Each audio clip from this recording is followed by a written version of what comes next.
How's lunch? Is it good? It's chicken.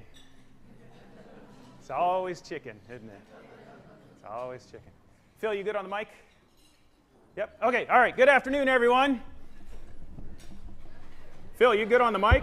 Is this thing on? Hello? Try the veal. All right. Let's try it one more time. Good afternoon, everyone. Good afternoon, everyone.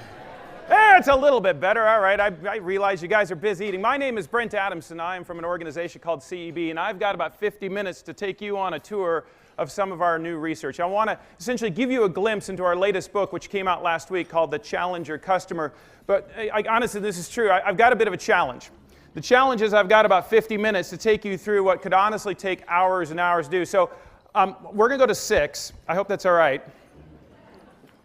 What I'm going to do is, rather than focus on the book, what I'd like to do is focus on the story that sits at the heart and soul of the book, and just give you some highlights, some ideas of what we're seeing out there in the world of business-to-business sales and marketing. And particularly today, what we're going to talk about is the world of business-to-business buying. Because we all have one thing in common, as Gary mentioned, we all have customers in common. But you know what those customers have in common? It's really hard to buy. And when we start thinking about things from the customer's buying perspective rather than from the supplier's marketing perspective, all sorts of really interesting things happen in our research. So what I want to do today then is take you on a tour, not of the marketing side of the story, but on the buying side of the story, and give you a sense for what that looks like and how difficult that is and what we need to do differently about it in marketing as a result. Now, the way I thought I'd do this is just start with sort of a level set. A lot of this work was originally inspired by some research we did at CEB. I guess about back in 2009 to 2011, which eventually became the book called The Challenger Sale. And many of you know that work quite well. Now, granted, admittedly, that is a story primarily about sales, although we spent a lot of time in that book talking about the role of marketing. But let me, for one slide and one slide only, just give you a sense for what that work was about, because that is the foundation for everything we're going to talk about today. So the core finding from this book called The Challenger Sale, and all the huge amount of research that went into that particular work, which, by the way, is still ongoing today. We've now got data from over 100,000 B2B sellers from around the world across industries, geographies, go-to-market models. We set out to try to understand what sets the very best sellers apart from everyone else, the true star performers that meet and exceed quota quarter over quarter, year over year. And we gathered all sorts of information, all sorts of data on activities, skills, knowledge, behaviors, trying to understand what sets the very best apart. And we take all that work and we boil it down to the smallest number of variables. You run what's called a factor analysis on all that data. And all a factor analysis is designed to do is take a big set of data and boil it down to the smallest number of categories, where everything in that category moves together in a statistically significant way. Yowza. So what does that mean? What that means is simply what we find in this research is that virtually every sales professional that we've found in our work has this tendency to gravitate to one of 5 very distinct profiles defining how they face off with their customer organizations and their customer individuals. And those are the 5 flavors that you see there up on the screen. There's a hard worker, a challenger, a relationship builder, a lone wolf, or now that we're in the Midwest, the lone wolf. You know what I'm talking. I'm from Omaha, so you guys get it, right? And then the problem solver down on the bottom right. Now, there's a couple caveats, and this is not today's presentation, but just real briefly, the one thing we'd tell you is the 2 things about this. One is this is about behaviors and activities and skills. This is not about personality types. That's not what this was. This is a story of nurture, not a story of nature. It's not how you were born, but how you develop over time and the things we can do differently as a result through training and coaching. But the other thing we tell you about these 5 profiles is they're absolutely not mutually exclusive. As you look at that screen, and many of you are selling or have sold in your own career perhaps, and you're trying to find yourself up on that screen, and you may find that you actually straddle more than one profile, and that is completely normal. That's expected. In fact, what we would tell you is these things are not mutually exclusive. It's not that you're all of one and none of the other 4. In fact, what we find is that virtually every sales rep has a little bit of everything, but nonetheless, what we also find, and that's the story, is that virtually every one of us has this tendency to gravitate to a certain subset of those attributes that we studied that lands you in a particular one of these 5 profiles and defining sort of your primary posture when facing off with a customer. Now, the punchline to all of this is simply once you find these 5 profiles and you run them against actual performance, what you find is one of those 5 is performing head and shoulders above the other 4, and one of them is falling dramatically behind. And I do a big mystery reveal if this were that presentation, but I'll just jump right to the end today, which many of you know, the profile least likely to be a star performer in this analysis was, in fact, the relationship builder. which was a huge head-snapping moment for heads of sales all over the world to find that these relationship builders largely focused on being there for their customers. Whatever you need, I am here for you. Sort of the Nordstrom's rep, I like to call them, right? So you say the word, I will get it done. They're very generous with their time. They make it happen by building those great personal and professional relationships based on familiarity. If you're going to place a bet, that's where many of sales organizations placed a big bet, and it turns out it's the worst bet you can place. In fact, the profile most likely to win was the challenger rep. The challenger rep is out challenging customers to think differently, not about our company, but about their company, showing them new ways to compete that they themselves haven't fully appreciated on their own. So rather than starting with a question like, what do you need? They would start with a statement that's something like, given what we've learned from other companies like you, we find that this is something you may need you don't fully appreciate. Now that we got into all sorts of stories about how you do that in different cultures and different settings around the world and how you present that in an effective way that's not obnoxious, that's a whole other story. But nonetheless, the thing that really sets these challengers apart is their ability to bring to the customer insight, new ideas, not about the world, not about the supplier, but about the customer and the customer's organization. New ways to compete, new ways to save money, to make money, to mitigate risk that the customer themselves, despite all of their own research, all of their own learning, all of their own due diligence, hadn't fully appreciated on their own. Welcome now, enter marketing stage left. Because the question now becomes, where in the world are our sales reps supposed to get that kind of content? Where are they supposed to get that kind of insight? The question that came out of this work inevitably was, how do we build this insight generation machine inside of our company that allows us to put that kind of information in the hands of our sales reps to go have those kinds of challenger conversations with our customers? And the answer ultimately has to be marketing. It's got to be somewhere back inside the organization where we can scalably understand the customer's world and their perspective of it and produce the insights that we can package effectively and not just put out into the world through our sales channel, but through our content channel. That's the role of marketing. And so if you read the first book, you'll find we begin to understand that the story of the challenger is not a story just of individual skill, but a story of organizational capability. People ask us all the time, is this a sales methodology? And at the end of the day, what we've come to really appreciate is it is a commercial strategy. It is how you go to market as a B2B supplier. And if marketing is not fully aligned behind this, you will fail. But that was 4 years ago. And we've been very busy since then trying to understand. So you can imagine, as a research organization, some of you are researchers in this room, you'll totally understand how this works, right? So you start with a big, complex problem. You go out and you study that problem with all sorts of data, all sorts of research, interviews, quantitative, qualitative, trying to find an answer. And inevitably, you find two things every single time, and it's so frustrating. You know what you find? The first thing you find is answers, which is great. But you know what else you find? More questions. Every single time, always. But those are always really great questions because they give you a sense of what to go look for next. And out of this work came a whole lot of questions. And so we've been studying very deeply, trying to understand particularly the side of marketing. In fact, the mandate I was given by my colleagues when we wrote the second book, which just came out, The Challenger Customer, is what's the marketing version of the story? I've been really excited to talk to marketers who've already read the book who say the very things like, this is the marketing version. If I wanted the marketing version of the Challenger sale, what would that look like? We now have it. And we're pretty excited about it. But the other thing that's really interesting about this book is in many ways it's not about marketing, nor is it for that matter about sales. Because what's interesting in those 4 years since we first published this work is we set out to write a sales story and then we set out to write a marketing story, and you know what we ultimately found? A buying story. Because really what's going on now in the B2B world is the story of our customers and how they are buying differently. The single biggest change, the single biggest difference in sales and marketing today is not how we're selling differently or marketing differently, but in fact how our customers are buying differently. And those differences are not only dramatic, to be totally honest, yes, I have a flair for this, I know, but they are sobering. They're actually kind of scary. And I'm going to show you what I mean. Let me take you on that journey because the punchline, in fact, I'm a bumper sticker kind of guy. I like to take big ideas and sum them up into a very short phrase, a bumper sticker, right? The bumper sticker phrase for this particular book is it turns out after all this work, what we found is it's not just that you challenge that matters, but who you challenge that is absolutely crucial. Who we choose inside that customer organization to approach with that kind of insight created by our marketing colleagues, that matters. And just to show you why, let me give you a sense for what we're up against.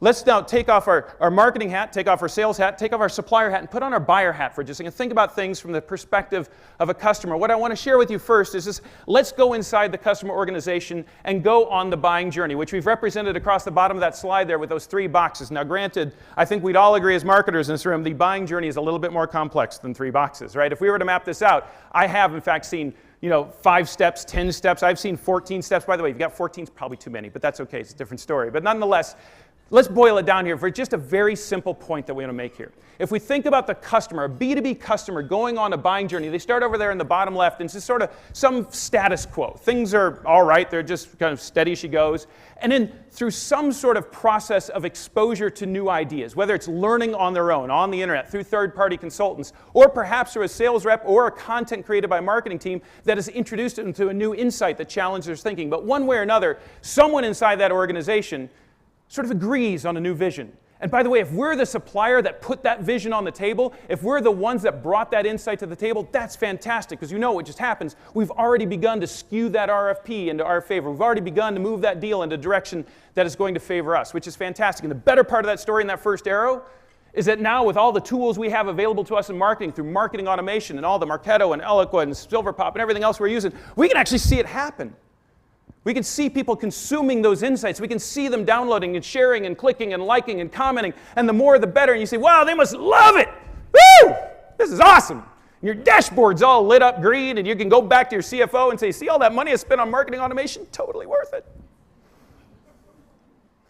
And then what happens is we get to that second box, that agreement on a vision, and we think, this thing's as good as done.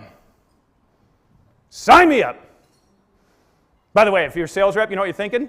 I'm going to Cancun this year. Get me my Lucite trophy right now. Because it feels so good, doesn't it?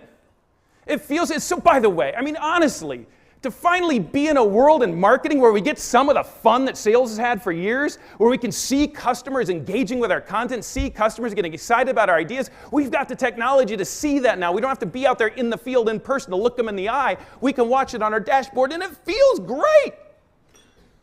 Man, I love it when something goes viral. But think about it from the customer's perspective.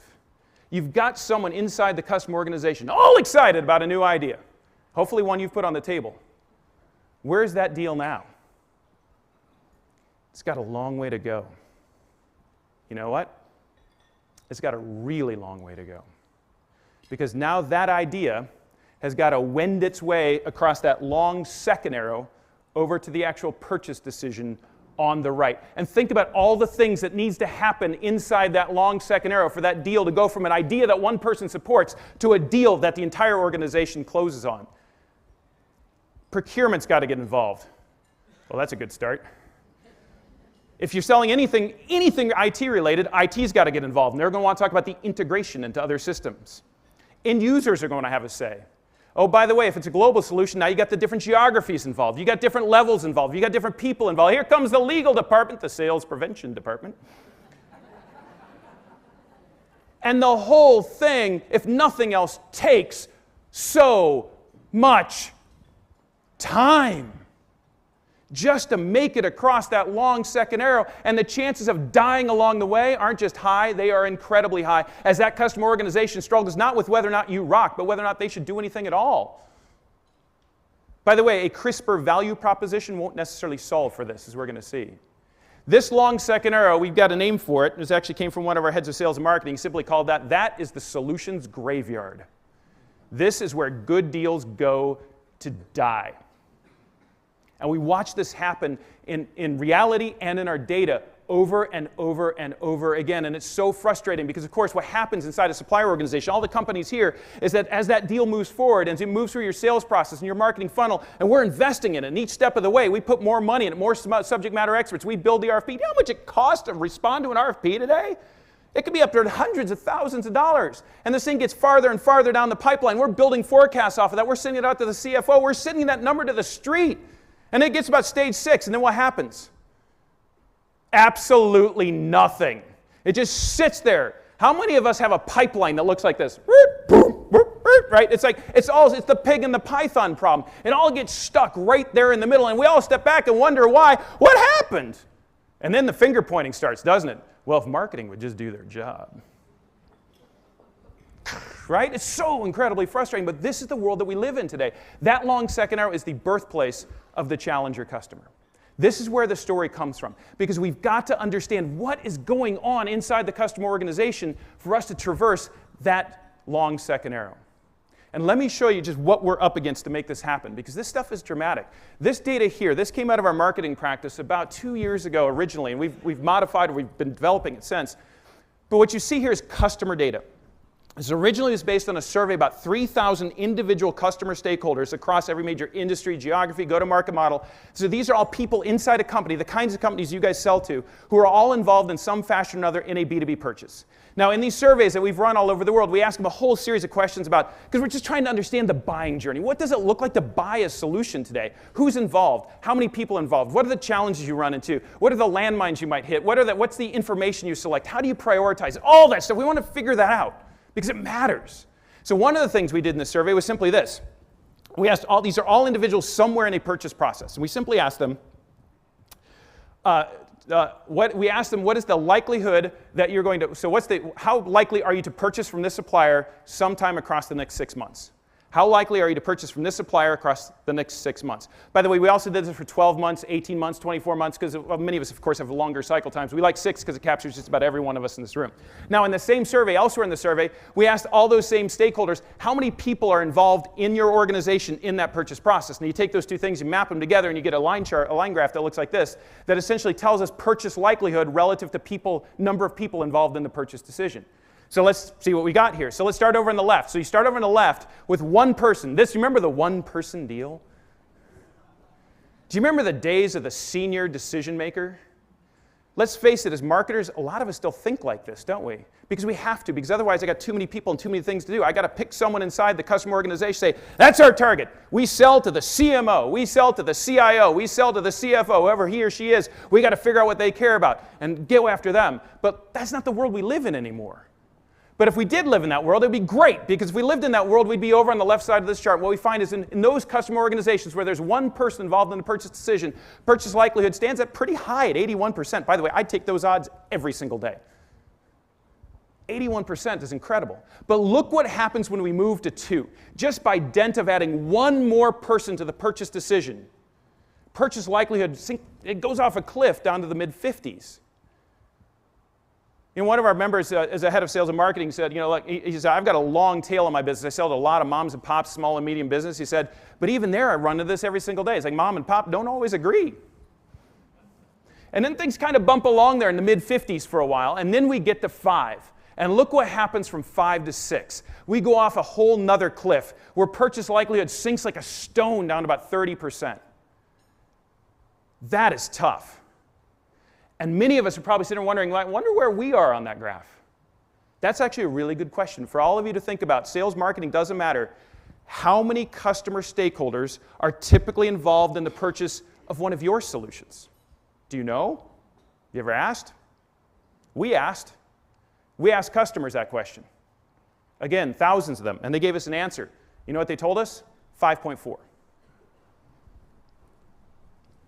On average, we are finding across industries, geographies, there are 5.4 individual stakeholders involved in a typical purchase decision. That 5.4, by the way, that's real data. I'm a liberal arts guy, so I like to think in terms of metaphor. You guys all understand that. So that 5.4 for me isn't just a number, which it is, but it's a metaphor. It is a metaphor for the challenge that we all face just to get a deal done. This is the heart and soul of the solutions graveyard right there, is in fact the problem of the 5.4. And it raises all sorts of interesting questions. Do we know who our 5.4 are? Heck, for that matter, do our customers know who our 5.4 are? How many times have we had a deal late stage and we think it's coming in, I guarantee it, and then someone else inside the customer organization pops out of nowhere and gets involved in the purchase decision and blows up the whole thing when you thought you were over the finish line? This happens all the time, and it's so incredibly frustrating. But what's the problem here? Every one of us in this room has got a 5.4 problem. And I've become convinced this. At CEB, we've got this really neat privileged position, and it's hard to, it's very cool. So personally, I individually, but a whole team of us, we spend all of our time talking to heads of sales and marketing all over the world all day long. And it's interesting, I've run this particular graph with groups like this, usually a little smaller, about 35, 40 CMOs in a room, and we'll talk about this. We'll talk about this in a lot of depth. I have yet to find a B2B organization that says, no, we don't see this. Usually it's this or more. But I want you to think about this 5.4 problem and really what we're up against, because this is actually dramatic and it's so painful. And the best way to do this, I've been doing this for about the last 6 months, is to do a thought exercise. This may or may not work in this room. I'm going to give it a shot. If you take one sort of thing away from this day today, it is the following thought exercise. What I'd like you all to do for just a moment is I'd like you all to take your selling and marketing hats off. So take your supplier hat off and put your customer hat on. And I want you all to think inside of your own organization. Think back to the last 6 months, 18 months, whatever it is. Think back to a purchase that you and your team made in your organization. Some solution that you and your team bought. Maybe it's a new marketing automation system. Maybe it's a new CRM system. But somewhere or another, across the last 6 to 18 months, you and your team have been involved in some large-scale purchase inside your organization. I'd like to think about that. And I'd like to ask yourself, how did that go? How many people were involved? Who came in early? Who came in late? Who should have been there and wasn't? Who was there and shouldn't have been? What challenges did you run into? What questions did you face? What was hard? If you were to think about that experience and sum it up in one word, if I were to ask you for one word, one adjective to describe your purchase experience, what would that word be? Let's hear some words. Convoluted. Frustrating. Inefficient. Painful. Slow. I asked this one time, by the way, here's what I really do. I find this fascinating. I've been doing this exercise in rooms like this for the last 6 months. I've yet to, every once in a while, someone says, no, it wasn't that bad. And we all look at that person like, what? Right? My favorite is when someone said landmine, and I said, that's not an adjective, and he said landmine-ish. And for me, you know what? That's become the word of the year. That is my word for 2015 is landmine-ish. Because that's what we all face when we go on the buying journey to buy one of these solutions. Now, again, keep your customer hat on. I want you to ask yourself, of all the pain, all the slowness, all the frustration, all that landmine-ishness that you just thought about, how much of that was due to the specific supplier, just what was going on in your own company? And I would imagine for most of us in this room, the answer is most of that pain and frustration had absolutely nothing to do with whatever supplier was selling to us. It's just how our organization runs. It is just so hard today to get anything done. If you talk to our CEO, Tom Monahan at CEB, he'll tell you, because we talk to not just heads of sales and marketing, but heads of IT, heads of finance, heads of HR, and if there's one thing, I heard him say this just the other day, he said if there's one thing we're hearing from executives across the board around the world more than anything else, it's so hard today to just get anything done, including buying our solutions. And you stop and think about why. Why is this so difficult?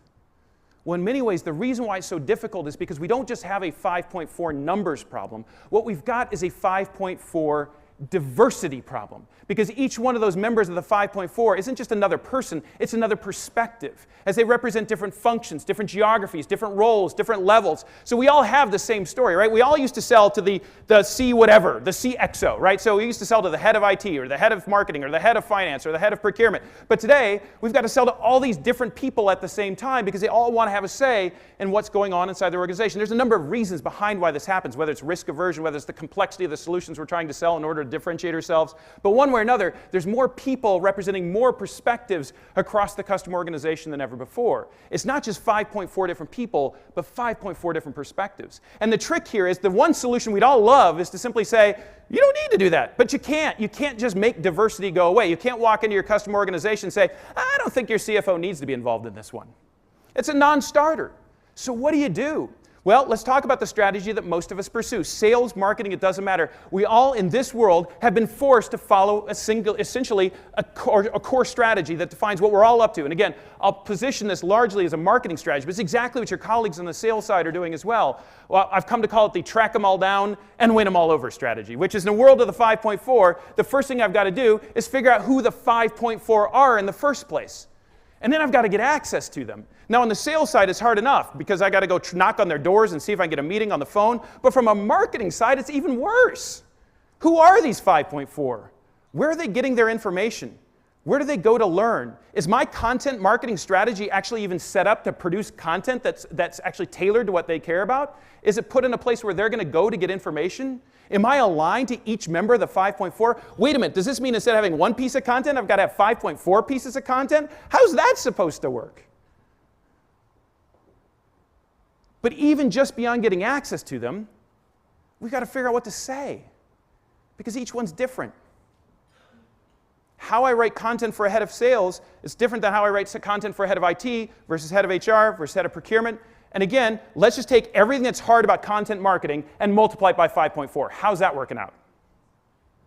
It is so hard in this world to figure out how do I track them down and get content written for each member of the 5.4 so I can win them over, because I got to find a way to do this, because if I don't, I'm dead, stuck in the water.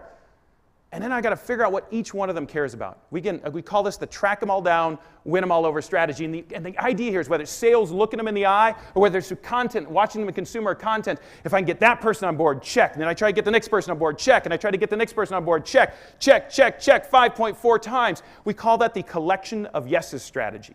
And the idea is if we could collect enough yeses, we'll get to the promised land of the finished deal. So one of the things we wanted to study is how effective is that strategy? How's that working? And the answer is it's not, which is a bummer, because it's what we're all doing, because it's hard to know what else to do. By the way, we're still in the beginning of chapter 1. But that's okay. Well, let me show you a bar chart that's right dead center of chapter 1, and in many ways I think is the most, for me personally and for us as a team, one of the most interesting and arguably terrifying things we've ever seen come out of our research shop. And I'll tell you why in just a second.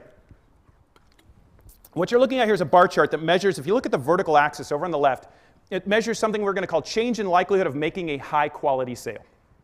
Now, remember our theme for today, the theme for your entire series is about marketing as an engine for growth. This is one thing, sales, marketing, suppliers, we don't care, beyond all that, beyond all the divisions, all that, we all care about one thing. How do we drive growth? And the way that you drive growth is to get your customers to buy the bigger solution at the higher margin, rather than to settle for the good enough solution at the lower price.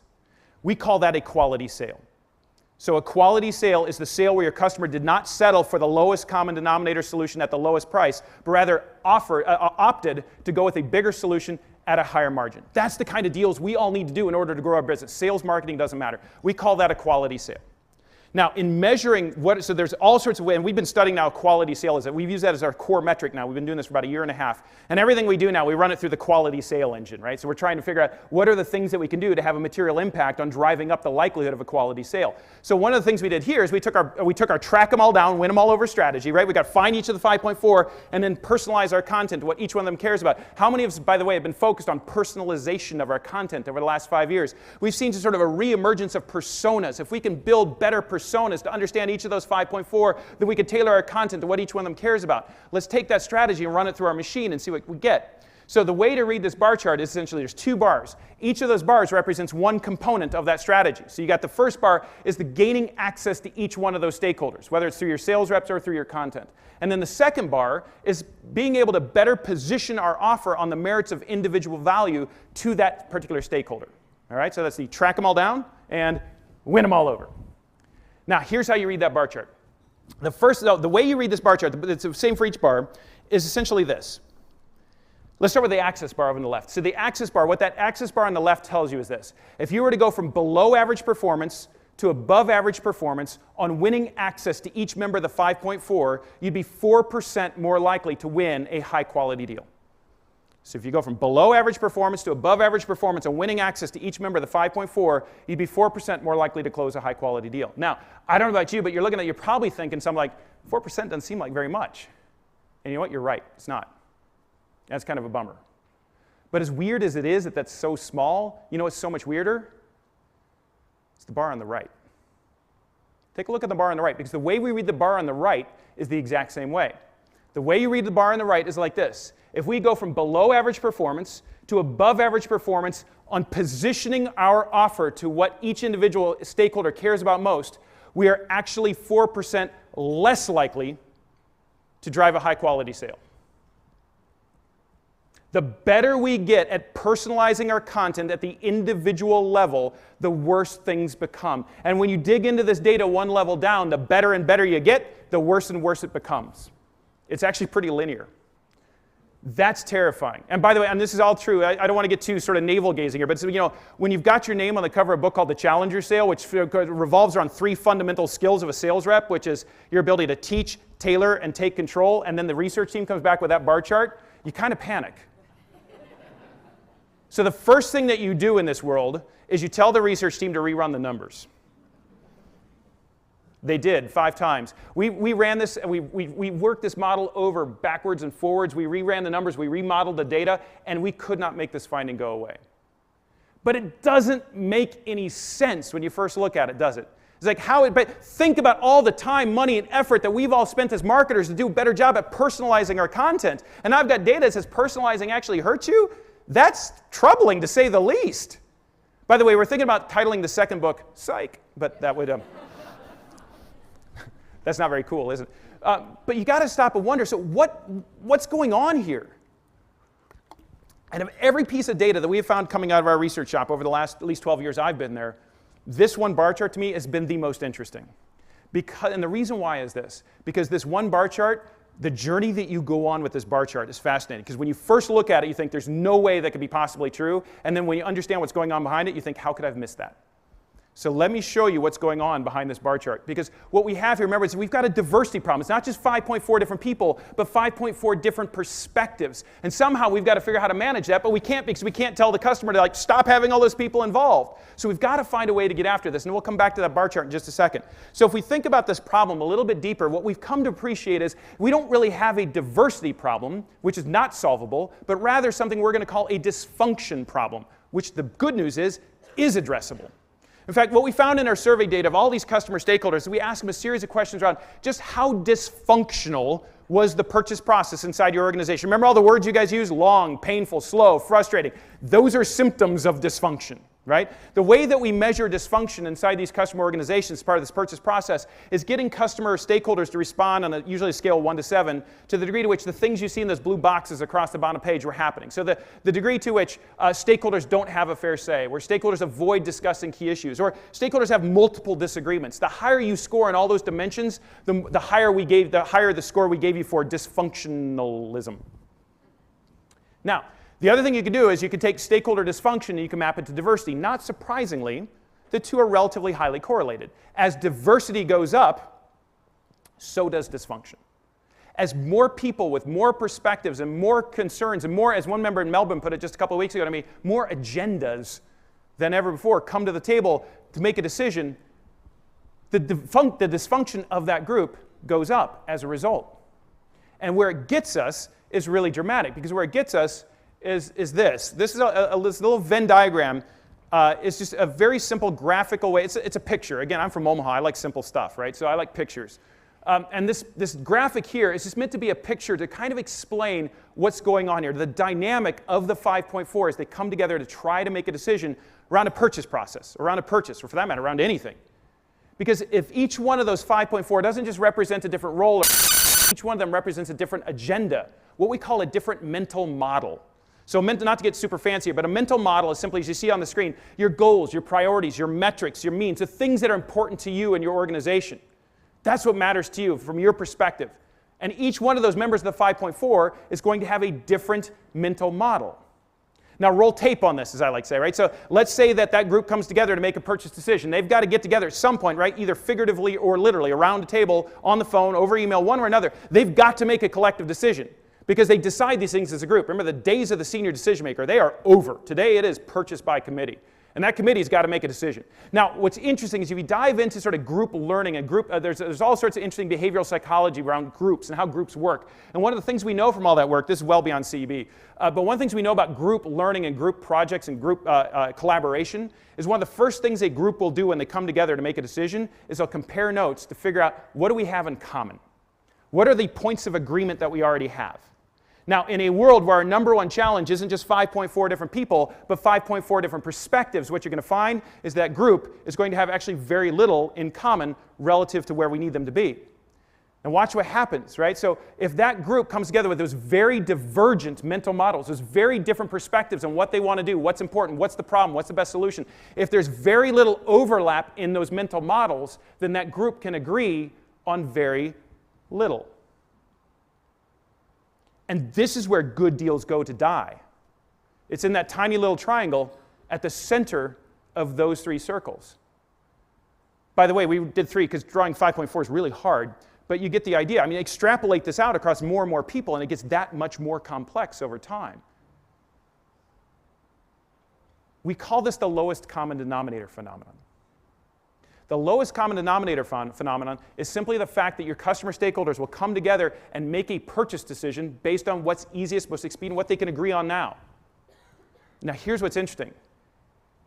We've got a lot of companies, a lot of industries, a lot of geographies in this room. I bet nonetheless, and I say this with somewhat swagger, I suppose, but just a lot of experience, I bet I can guess what the 5.4 that you're selling to could agree on right now. You know what they can agree on right now? I've got a list of 4 things. Number 1, avoid risk. And number 2, move cautiously. Number 3, reduce disruption. Number 4, save money. Those are things we can agree on right now. And left to their own devices, that's where that deal is going to go. How many of us today would say our number 1 competitor isn't the competition, but actually status quo? And this is what happens. This is where status quo comes from. This is how we lose to good enough. And notice again, your value prop. So we all look and say, no, we're losing to the status quo. Our customers don't really truly appreciate the value that we bring to the table, because if we could better articulate the value that we bring to the table, they'd be willing to buy it and pay it for it. So we all get crisper on our value proposition. Have you guys gotten crisper on your value propositions yet?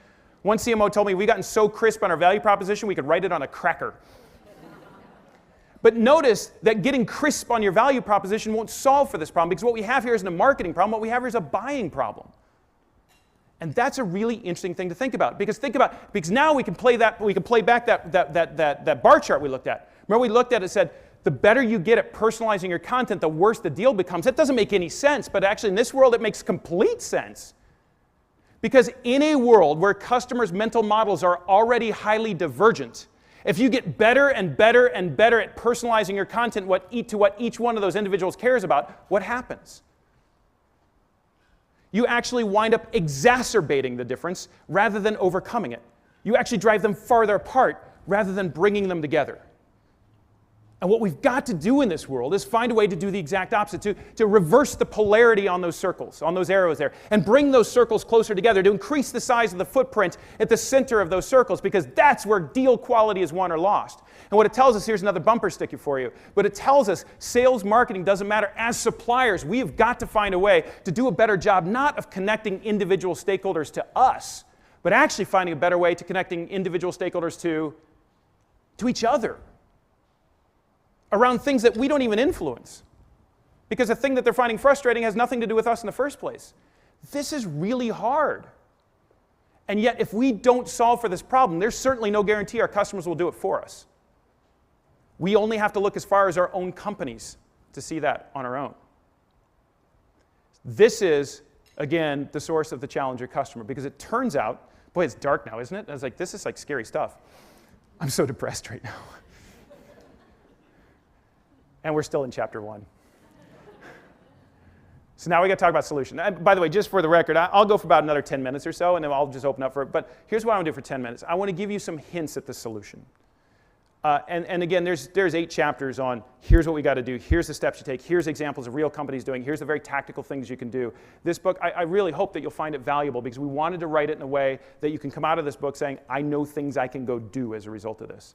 Today's not that day. Today's just to get the framework on the ground. Because what we found is that who you choose to hitch your wagon to inside the customer organization really matters. Whether you're a sales rep calling on someone, whether you're a marketer producing sales tools, or a marketer producing content, who you go after, who you target really matters. Because we've got to find someone inside the customer organization, particularly when your customers are calling supplier sales reps later and later and later, 57% of the way through the purchase. First 57% of the purchase we own as marketers. We have to find a way to get after this, because much of the problem, by the way, you know where the consensus creation actually reaches its peak, is most likely to fail? At 37% of the way through the purchase process. And your sales reps aren't there until 57%. This is on our watch. And so what it tells us is we've got to figure out, who do we target inside the customer organization? Who do we want to go after?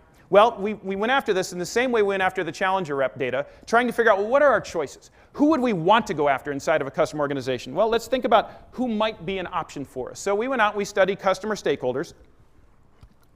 Again, I'm taking all the methodology and just putting it over here for today, but it's all in the book. Happy to do it in Q&A. But for now, for time, let me just tell you that we went out, we studied customer stakeholders across all these different customer organizations that we've been surveying, trying to understand just a range of different attributes of all these different individuals involved in a purchase, the degree to how do they collaborate with their colleagues, the degree to which they're open to talking to supplier vendors, the degree to which they share information, the degree to which they're motivated by change, they get excited about new ideas, all sorts of different things. Now, same idea, factor analysis. You take all of those different attributes and you run a factor analysis on it, which boils that data set down to the smallest number of attributes where everything in that category moves together in a statistically significant way. What you find is that customer stakeholders fall into these 7 profiles. Now, caveat here is the same as it was in the Challenger Rep, which is we're not saying these things are mutually exclusive. In fact, they're guaranteed not, right? In fact, what's really interesting here, the story of nature versus nurture on this is really fascinating. What I mean by that is, yes, some of us have a strong proclivity to lean towards one more often than not, but depending on context, you might be a go-getter in one situation and a blocker in another. But nonetheless, let me tell you who we found, and then we'll talk about who we choose. Who we found is, first of all, the 7. I'll do this briefly. So the first top left is the go-getter. They're in no particular order on this slide. The go-getter is very oriented towards new ideas, new insights, new information that will specifically help them improve the performance of their organization. They're always focused on their strategy, the 6 points of the strategy, the things that they can do better, and they're always looking for ideas to help them get better at those things. And one of the things we love about go-getters is once they latch onto that idea, they're really good at project planning and moving things forward and getting stuff done. Next is the skeptic. The skeptic, like the go-getter, is always looking for new ideas to drive performance of the organization, but they do this very cautiously, very slowly, and very carefully. They'll take any idea that's presented to them and pull it apart piece by piece by piece and look at it from every single angle before they choose to do anything about it. And should they choose to move forward with it, they'll do that at a very measured pace. I can see in your eyes there's a number of skeptics in this room. Then there's the friend up in the top right. The friend, what we find is the friend is strongly oriented towards, again, relationships and openness and talking to people and sharing information. They'll have conversations with colleagues. They're happy to have conversations with vendors. They'll give you their time. They'll dish the dirt. They'll tell you what's going on. Bottom left is the teacher. The teacher is sort of the blue ocean strategy person inside the organization. They like big ideas. They're sort of the visionary. And they're really good at motivating others, getting people excited. They're just not particularly good at project planning and implementation, but they nonetheless are good at getting other people excited about project planning and implementation. Next is the guide. The guide is sort of the oversharer inside the customer organization. One of the ways that they demonstrate and convey their value to other people is by showing other people just how much information that they have privy to that you don't. And the way they do that is by sharing it with everybody, right? So, by the way, I don't know if you guys have ever been on the phone with a guide, particularly at a customer organization. They're the ones that have the conversation goes like this. This happened to me a number of times. Hey, Brent, whatever you do, don't tell anyone, but they won't be here in 3 weeks.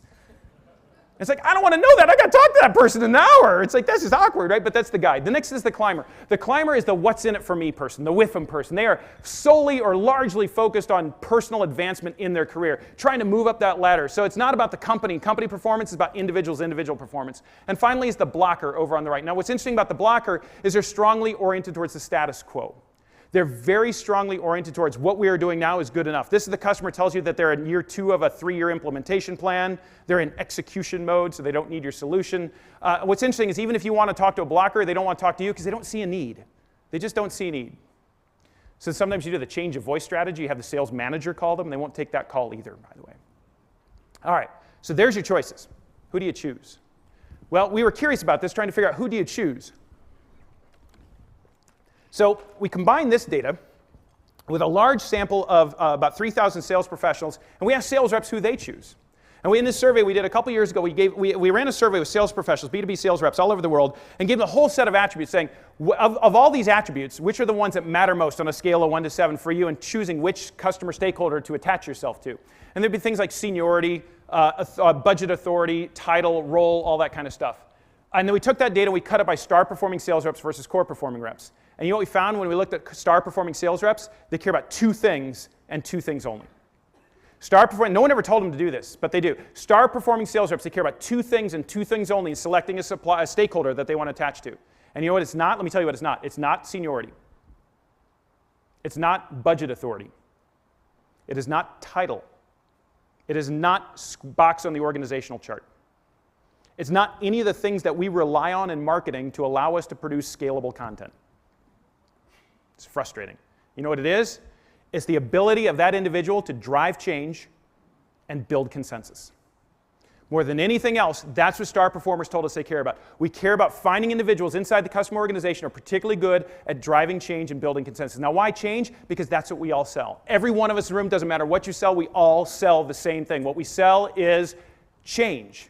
That's what we sell. We're trying to get our customers to change their behavior. Whether it's to stop buying that old solution, start buying the new solution. Stop buying from the competition, start buying from us. Stop doing it yourself, outsource it to us. Stop buying our old technology, start buying our new technology. Whatever it is, we all sell the same thing. We're trying to sell change. Now, what's the one thing your customers want to avoid at all costs, if they can? Change! Why? It's hard, it's disruptive, it's expensive, it's unknown. I don't want to do any of that. But put the two together, what do you get? Do you ever stop and think that the one thing you're selling is the one thing your customers don't want to be buying? That's why it's so hard. We sell change. But it makes sense then what star-performing sales reps are looking for is those people inside the customer organization are particularly good at driving change. So who among those 7 are good at that? Well, we can actually measure that. And again, methodology aside, what we find here is this, that when you measure each of those 7 profiles against their ability to do the 2 things we care about, drive change, build consensus, we sum it up here to likelihood to drive organizational action. What we find is that 3 in particular, the go-getter, the teacher, and the skeptic, are very good at finding new ideas, getting people rallied around those ideas, building consensus around those ideas, and then doing something about those ideas. They're the drivers of action, the builders of consensus. They are the mobilizers of getting something done. So we're going to give them a name. We're going to call them mobilizers. That is the challenger customer. Meanwhile, the friend, the guide, and the climber will share information, they'll dish the dirt, they'll tell you what's going on, but they're horrible at actually getting anything done inside their organization, not very good at rallying other people. So they talk a lot, and by the way, they'll talk even more. They will also download your content like crazy. These people will light up your content marketing strategy dashboard like nobody's business. You will hit every metric you ever wanted to hit, and then some, with these individuals. But we can't rely on them to go build a bridge to the other 4.4 because it turns out they're not very good at that. So we're going to give them a name too. We're going to call them talkers. And I don't mean that in a mean-spirited, disrespectful sort of way, but that's kind of what they do. They talk a lot, they read a lot, they consume a lot, they just can't do a lot. And finally, there's a blocker over on the right. So this is our story, the mobilizers, the talkers, and the blockers. And how we find and how we connect to mobilizers really matters, and it really matters for marketing as much as it does for sales. Finding mobilizers, particularly when mobilizers aren't the senior leader of that, the SVP of this, the org chart box on that, it's not by title, it's not by role, it's not by, someone is a mobilizer, someone might be a mobilizer for this idea and a blocker for that idea. That's really tricky. So the last thing I'm going to show you is how do we figure out who's a mobilizer and what do we do about it. By the way, there's one quick thing just to show you how that works. There's one thing I would share with you is the question we get off this slide all the time is, yeah, but Brent, what do I do if someone's a blocker for me and a mobilizer for the competition? What do I do if someone's a blocker for me and a mobilizer for the competition? It's a totally legitimate question. The answer, however, is that's actually not what this measures. This is not measuring someone who's a blocker for you, or a mobilizer for you for that matter. In fact, everything you see on that slide right there is supplier agnostic. This isn't about posture vis-a-vis a supplier. Rather, this is their posture vis-a-vis an idea, an insight. What mobilizers are mobilizing for is not you or your solution. They're mobilizing for a new way to compete more effectively that they haven't fully appreciated on their own. Who comes up with those insights? Where do those ideas come from? This room right here. That's our job. We call insight the mobilizer dog whistle. It's the kind of content mobilizers can hear. But you get a sense for why we call them the challenger customer, because your mobilizers are the challengers inside your customer organization. They are the mirror image of the challenger rep, teaching their colleagues a new way to make money, save money that they haven't fully appreciated. Now, how do we find these individuals? That's the first thing. We got a number of things we got to figure out. I'm just going to highlight this. I'm not going to. I need a half an hour on each one of these. No, I'm going to share this with you. But there's one stop I'm going to make on number 2 in just a second. So we got a number of challenges we can face. One is how do we identify mobilizers versus champions? Because I guarantee it's going to frustrate the heck out of me, is that we're going to get a lot of reviews in the blogosphere about the book. It's all about the new way to find customer champions. This is not about customer champions. Because remember, mobilizers are not championing you. This is not who likes you, who's excited about you. Do they love your brand? Brand is important, but this is not a brand story. This is an idea story. We're looking for mobilizers, not champions. Then we'll talk about how we do this. So let me just show you. This is an eye chart. You guys in the back can't see it. I just want to flag this so that you know this is here. And there's one point I want to make on this. This essentially is a flow diagram for how do I find mobilizers. Step by step across the page. We break this down step by step in the book. There's only one point I want to make on the slide, and then we'll come to our last point. I'll come to my last point in just a second, which is the first step in finding a mobilizer is putting in front of them the thing that mobilizers are looking for, which is an idea, an insight, content that gets them excited about a new way to conduct their business that they haven't fully appreciated. That's what matters. And then what you do is you watch how they react to it. And the first box up here, the first test for a mobilizer is, do they react to that insight with what we call healthy skepticism? Do they engage with it? Do they ask questions? Do they want to dig deep? Do they want to understand it? That's not a bad thing. That's a good thing, because you know what that tells you? They're intrigued. They're interested. They want to understand. And they can't truly go build a bridge to the other 4.4 unless they understand it. And what they're going to do, by the way, is they're going to take that insight, and particularly the skeptic, again, they're going to pull it apart piece by piece by piece, really trying to understand its impact on their organization. And until they're satisfied, they're not going to go share it with anybody. And if you're a sales rep, particularly a core-performing sales rep, and you've just taken the insight that the marketing team just created for you and said, go show them this, and you show it to them, and it goes well. I mean, it doesn't go well because the skeptic pulls it apart. That core rep is going to come back into your offices and slam that insight on the table and say, this thing's a piece of garbage. They hated it. And what they haven't fully appreciated is the customer was just trying to understand it. Now, about that insight, this is the last thing I'm going to share with you today at a high level, right? in some depth, I should say, which is this. This is why this book is about marketing more than it is about sales in a lot of ways. Because in talking to marketers, we hear all the time, Brent, we agree with you. Insight is everything. Content is everything. This is how we're going to win the customer, particularly in the 57%. And this is why we've invested in content marketing. This is why we've invested in marketing automation. This is why we've invested so much money in becoming a thought leader for our industry. Because if we can be a thought leader for our industry, then we can get our content out there, get people excited about it, and demonstrate to the world that we know things that no one else knows, that our brand is associated with helping them in ways they haven't fully appreciated. We need to be a thought leader in our industry. And what we've learned in all of that and working with this content is that actually the thing that we want to engage with mobilizers with is not thought leadership, but rather something we're going to call commercial insight. And commercial insight and thought leadership are absolutely not the same thing, because they were actually built for two totally different reasons. For two totally different purposes. Purpose? I don't know. Thought leadership at its heart is content largely built to convey to your customer that you're smart, that you have interesting things to say, that you can contribute to the conversation, that your brand is associated with new ideas. But at the end of the day, remember what mobilizers are looking for is not insight or content that shows them something about you, but rather content and insight that shows them something about themselves. So whereas thought leadership is content designed to teach customers that you're smart, commercial insight is content designed to teach your customers that they're wrong. Just don't say it like that. Now, we hit on this idea back in the Challenger sale, and I've been total cards on the table with you guys. I think we undergunned the commercial insight part of the book because we just hadn't learned a lot about it yet. What is it? How do I build it? Step by step. This book is our making good on that.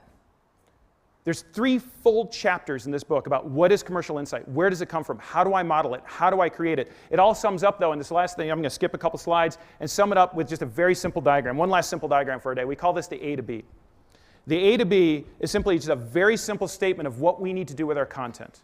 What really differentiates commercial insight from thought leadership or any other kind of content that we might create. Again, a lot of detail in this. But if you think about your customer, and the customer is the journey that they got to go on. So this A connected to the B with a big arrow. Over on the A, that's your customer's current beliefs, their current behavior, what they're currently doing, what they're currently thinking, their current mental model. The B on the right is what you want your customer to think. That's the desired beliefs, the desired behaviors, what you want them to do, what you want them to believe, their desired mental model. Now, what's interesting is if you look at most content created by most suppliers, it's almost inevitably about one and only one of those two things. It's almost always about the B.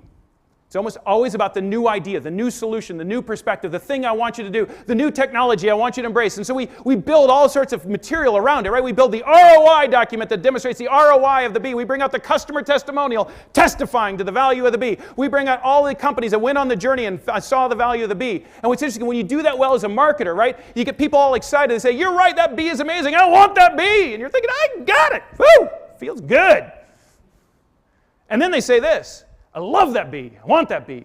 But what we're doing right now is not as good as that. But what we're doing right now, well, it is good enough.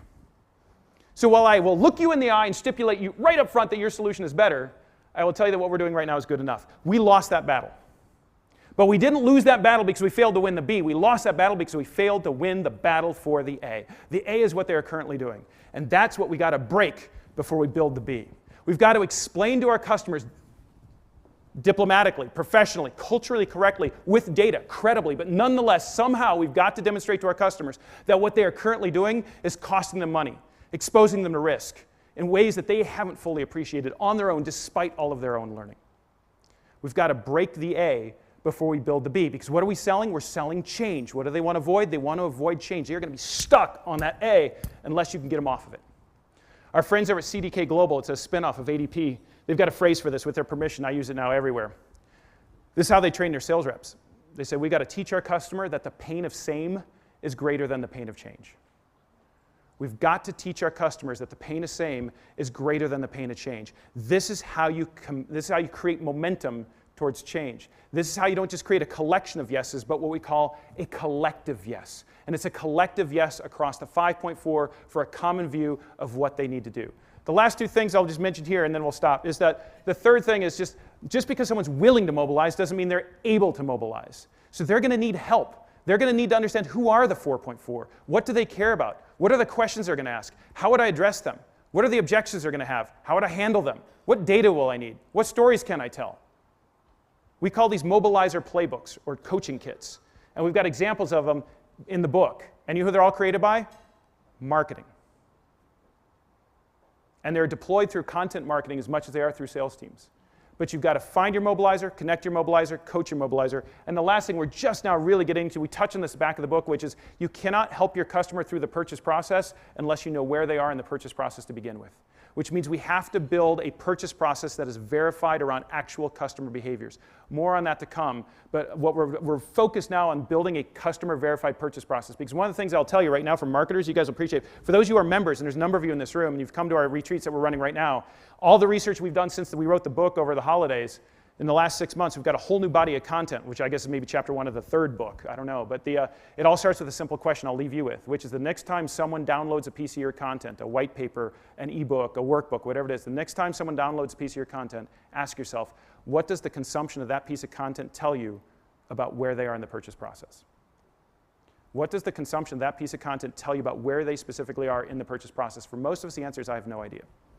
That's what we're up to now. That's what we're solving for now. So a lot of stuff, I tell people, with us, it's not like drinking from the fire hose. It's like saddle up to the fire hydrant, right? But it's a lot of stuff. I'm excited for you guys to read the book, share your thoughts, give us your reactions, come on the journey with us. We'll keep pushing. We'll keep finding questions and going after them. But thank you guys so much. Cheers.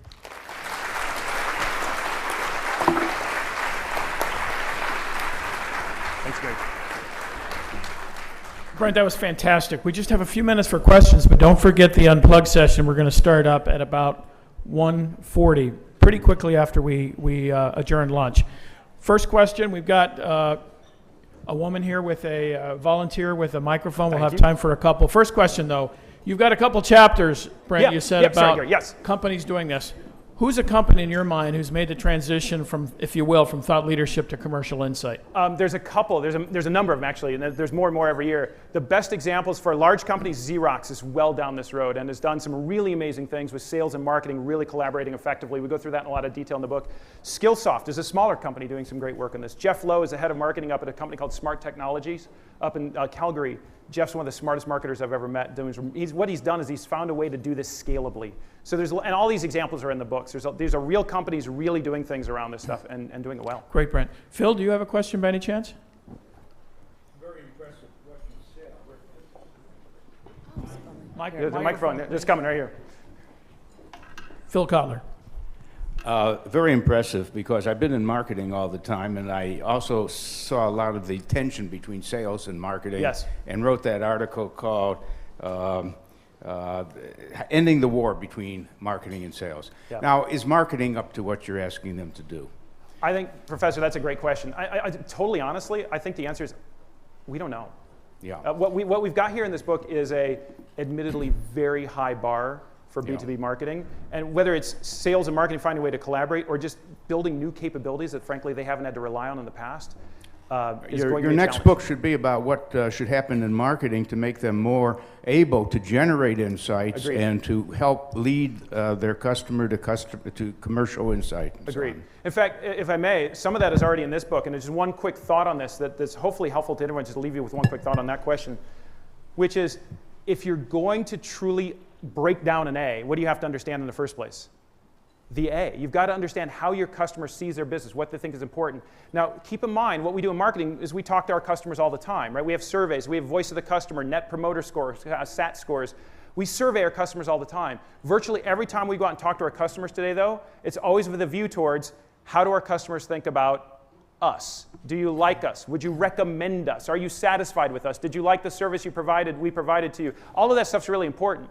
But in this world of breaking down the A and building up the B, there's a whole new opportunity, we think, for marketers to start thinking very differently, which is not getting a better understanding of how customers think about you, but rather, how do customers think about themselves?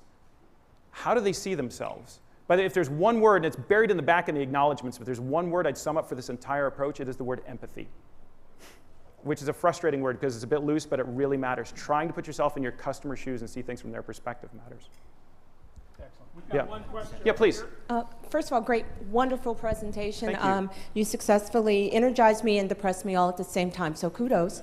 Question for you. I love the idea of breaking down the A while building up the B, but what happens when you are still selling the A in addition to selling the B? That's why I want to take that offline and have a deeper discussion about it, but I think it's a really interesting question because at the end of the day, what we're talking about here is growth. Everything that we build is about the quality sale, the growth, growing. So a lot of that is based on not just retaining customers, but get your customer by the new solution, the additional product, the add-on service, whatever that might be. So everything here is oriented around that. If there's a part of your business that is straight up retention, and what you find in some of those cases, but not all of them, then it becomes, some of that actually can be automated relatively quickly, some of it absolutely can't. So then the point is, the answer is it depends. But it depends on all sorts of different criteria, and then at some point you're not talking about sales or marketing anymore, you're talking about strategy, which of course is hugely important, but it becomes a really interesting strategic question around what do we ultimately want our customer to do? But period. And the other thing is, because I hear this all the time, I got to be careful about the timing of these answers because I could go on for a long time. But what we've also found is if you don't challenge your customers' thinking because you're the incumbent, chances are pretty good if I'm competing against you, that's what I'm going to do. I'm going to challenge their thinking. So if you're not there to essentially disrupt their thinking, someone else may be. So this is just tastes of a longer, much more complicated answer, but one that's fun to noodle on. Close to needing to. Yes. We're close to needing to adjourn, but one more. Is there one more question? Then we'll adjourn. So much to talk about. Raise your hand. Microphone, please. Is there one over here? Thanks, Gary. Where at? Do we have one more? I can't quite tell. Do you see anybody? Nope, I think we're good. Okay. Please, everybody, give Brent a big round of applause. Cheers, everybody. Thank you. I'll sneak off. Brent, thank you so much, and we'll see everybody. It's on October 8th, isn't it, with Andy Bosman, the CMO of McGladrey. Thanks, and we're adjourned. Take care.